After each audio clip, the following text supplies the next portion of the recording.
تو سب سے پہلا ایسٹ ہے آپ کا بزنس، آپ کا کاروبار۔ ویورز، جب ہم انٹرنیٹ پر دنیا میں امیر انسانوں کی نیٹ ورک کو دیکھتے ہیں تو ہم حیران ہو جاتے ہیں کہ کوئی اتنا بھی امیر ہو سکتا ہے، کوئی اتنا زیادہ امیر کیسے ہو سکتا ہے، کوئی اتنا زیادہ پیسہ کیسے کما سکتا ہے، وہ بھی اتنی کم عمر میں۔ اور عموماً لوگوں کے ذہن میں یہی خیال آتا ہے کہ یہ بلیک منی کا پیسہ ہے، حق حلال سے تو اتنا پیسہ کبھی نہیں کمایا جا سکتا۔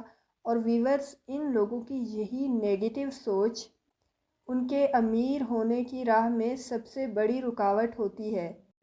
یہی سوچ انہیں ساری زندگی غریب رکھتی ہے۔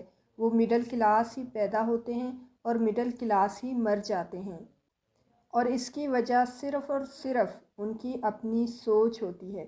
ایک مڈل کلاس میں پیدا ہونے والا انسان جب بڑا ہوتا ہے تو وہ نوکری کی تلاش میں باہر نکلتا ہے، اور آپ یقین مانیں کہ اس کی زندگی کا سب سے بڑا خواب ایک سرکاری نوکری ہوتی ہے۔ لیکن امیر ہونے والے انسان ہمیشہ بزنس کا سوچتے ہیں، کاروبار کا سوچتے ہیں، تجارت کا سوچتے ہیں۔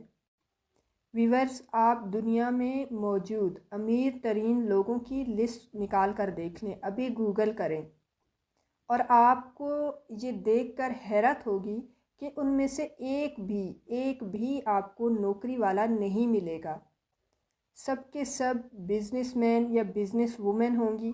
اس لیے اگر آپ امیر ہونا چاہتے ہیں تو آپ کے پاس یہ پہلا ایسٹ یعنی آپ کا اپنا بزنس ہونا چاہیے۔